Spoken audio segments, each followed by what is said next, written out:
Hello and welcome back to the Scoop with Coop. I'm of course Coop, and in today's video, we're going to be talking about Real Madrid and their absolutely horrible loss to Mallorca yesterday. And, I'm going to do my best to not be kind of petty because I am a Barcelona fan, and I would be lying if I said that it wasn't absolutely hysterical that Real Madrid lost yesterday. But we're not going to be that way. So, looking at this Real Madrid team, right, they are talent wise up there with the best in the world. And they are absolutely fantastic. But the big problem with Real Madrid, number one, is they always struggle with synergy amongst their star players. And they also go through coaches like crazy. And I think that looking at this Madrid team,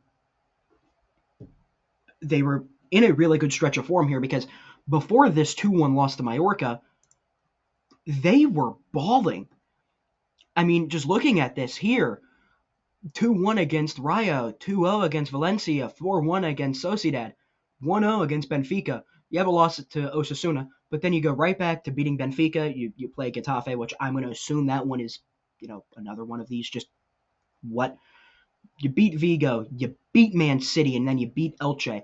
And then you go in here, you beat Man City, you beat Atletico in a tough game. And in that game, Federico Valverde ends up getting a red card, which he is someone who he was balling out over the last few games, and he pretty much was responsible for sending Manchester City home in the Champions League. And without him, and without Vinny, and without all of these players, you ask one man to step up. You ask the guy who online is being referred to as El Dictator, and that is Kylian Mbappe. And when I was looking at those games, what do you notice? Because he last played March 22nd.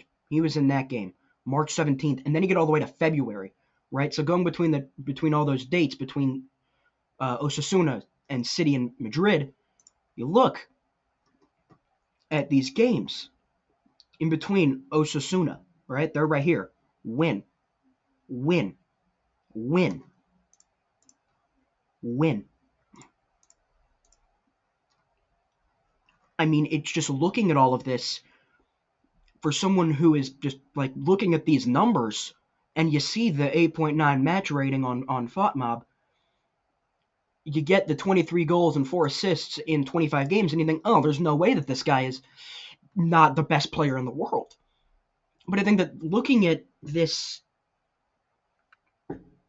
from a objective standpoint, statistically, he should be the best player in the world, but he hasn't won anything since he came to Real Madrid. Because Real Madrid won a championship they won the Champions League 2022-2023. They won La Liga 2023-2024. And then once Mbappe's got here in these last 2 years, they've only won a Supercopa. That's it. They haven't won anything of note. So you're looking at it, they should have got better, and they should have been clearly the best team in the world. But it hasn't been that way. Because you see in the transfer value of Mbappe spikes right before he gets to Madrid, and it never once got up to that same level where he's just consistently been going down. And I think that this whole point about Kylian Mbappe and this whole Real Madrid team is they don't fit together well. Kylian Mbappe doesn't fit with the star players at Madrid. Kylian Mbappe is not like a normal striker. He is someone where he loves to be a very much East and West player, and he doesn't press. And that kind of looks disjointed whenever you get him and Vinicius kind of occupying the same space. Where if you look at their heat maps, they're basically on top of each other. You look at the stat sheet, they do better without each other. Mbappe does better without Vinicius, and Vinicius does better without Mbappe. That is a problem. You can't have your two star players just simply not being the best versions of themselves when they're with each other. You then look at the trophies. And I know that seems very, oh, well, obviously. But for a team like Real Madrid, that is what matters. They have one of note. And Barcelona has been taking over this league on your watch. And I think that some of this is on Mbappe, where his numbers are inflated to his actual impact. But I think that looking at this Real Madrid team as a whole, they don't have enough talent to truly make it work. And I know that sounds crazy because what? Real Madrid not having talent? Looking at this, Madrid doesn't have a truly great center midfielder. They have Tchouameni and Camavinga, which, okay, cool, they're good, but they don't replace that Toni Kroos and Modric role when they are winning. They don't have a great possession and passing playmaker that they used to have. They don't have the fantastic center backs, which, first of all, Rudiger getting a 7.1 here is ridiculous. He was getting exposed, but they don't have the same talent that they usually do. And for a team that has spent so much money on building this attack, for a team that has spent so much money on bringing in the best possible talents, they've allocated all of those resources to the wrong players. Like Trent. Trent's a pretty good player, but he's not exactly fixing things.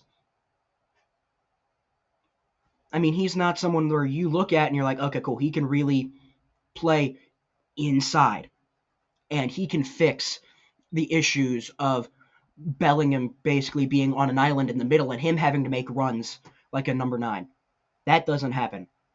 I mean, there are whole compilations posted online, and I'm going to try and find and put the one from last year that Thierry Henry made, which it was just fantastically done. From what Bellingham was trying to do and what your 9, hey, Mbappe is supposed to do. It's always, more often than not, I won't say always, but more often than not, Bellingham trying to make the run, trying to make the team play, running in behind. That's him again trying to break the line. That's your 9. That's your 10. Again, who's going to make the run in behind? Who's going to try to go? It's him. It's Bellingham going, not your number 9. Again, who's making the box? Him again. And I think there is a little frustration. And this one for me is actually, look at him. Look at your 9. But I mean, looking here, you see all of the glaring issues. You see that Madrid don't have a great midfield, and that was something that when they were really competing and winning, they had. When they were in that diamond, you would have Kroos, Modric, and Bellingham, 3 fantastic midfielders. They're all able to slow the tempo down, and right when the opportunity is right, deliver a great through ball to create a good chance on goal. That isn't there anymore. And so that's kind of allowing for the offense to be disjointed, and with that, it becomes very easy if the offense is disjointed, go straight into a counterattack, and knowing that you have 2 midfielders who they're okay defensively, but that if it just becomes a numbers game where it's like we know our striker and wingers aren't going to press, why not just go all out and just go crazy on the counterattack? And that's what a lot of teams do.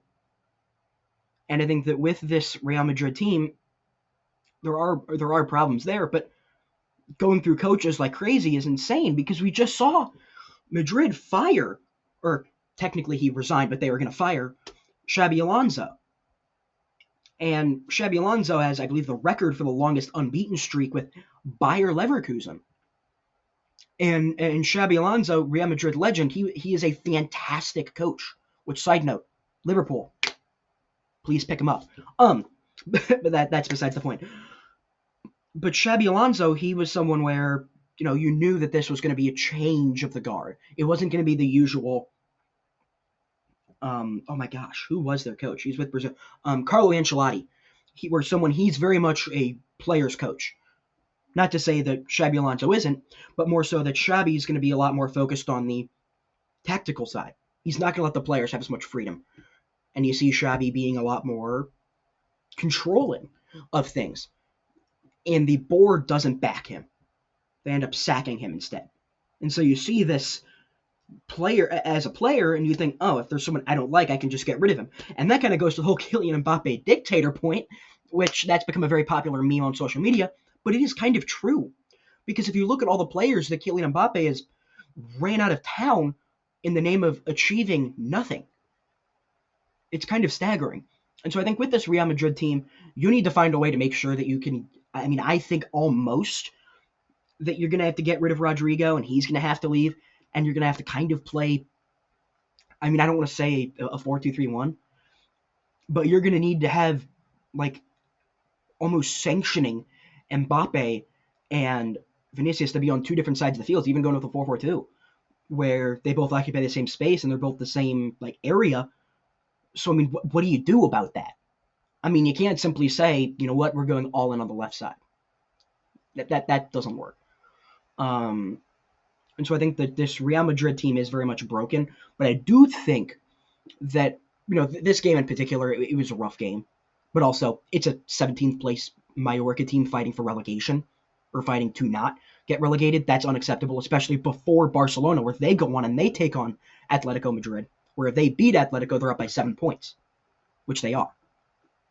So now there is one more Clasico left, but I don't have faith that this Real Madrid team would beat Barcelona, because this Real Madrid team, at some points, look like they're just completely horrible. And I don't have any faith in their back line to hold up. I mean, I think Dean Huijsen, sure, he could be a good player. Carrera, sure, he could be good. You've got some of the youth there, but your veterans are more known for throwing water bottles and ice at referees and other players, in Antonio Rudiger. So, I mean, it's just completely fantastic ish, where I don't have that faith in you to properly execute and stop anything. And then, without the best goalkeeper in the world, in Thibaut Courtois, who knows if Lunen's going to do well? I think Lunen's a fantastic goalkeeper, but who knows? He didn't play fantastic today, or yesterday. And then you look, Mbappe had an opportunity to go get a hat trick, and he just didn't capitalize on it. And a 7.3 is kind of generous when you look at how many chances he blew, and if he was better, they win. Point blank, period. And so this Madrid team, to kind of, bring up the conclusion and wrap everything up, I don't think they're going to come away winning anything this season again. I do like what Arbiola has done with this Madrid team. I do like how he's trying to encourage more of a press. But I think that they need to seriously go bring in a midfielder. And they've been reported to go bring in Rodri, which that would be a fantastic acquisition for them. They need to go bring in a midfielder. They need to bring in a more experienced center back who still has some juice left in the tank, because I don't think Rudiger has it anymore. I also think that you need to get more holding midfielders who can really work, because I think Tchouaméni, at this point, he has too many holes in his game. Camavinga, he could be good, but they both haven't elevated the way that you would like them to. And so I think that they need to really spend money, which they're going to do, the Real Madrid. They're going to spend money. But they need to spend money correctly this time, and they need to make sure that they get the coaching change right, that if they don't want to keep Arbiola, which I do like him as a coach, they need to make sure that they have they need to make sure the coach has the support of the board, because then players are going to walk all over him. You need to make Bellingham's life easier, and you need to make sure that you spend your money the right way instead of going for a Galacticos when the Galacticos in the first go-around didn't end up working. Well, now it's my time to kind of just say, let's go. Barcelona are winning it all. But that is all with the Scoop with Coop. I am, of course, Coop. Let me know in the comments below how you would want to fix Real Madrid. And, of course, until next time.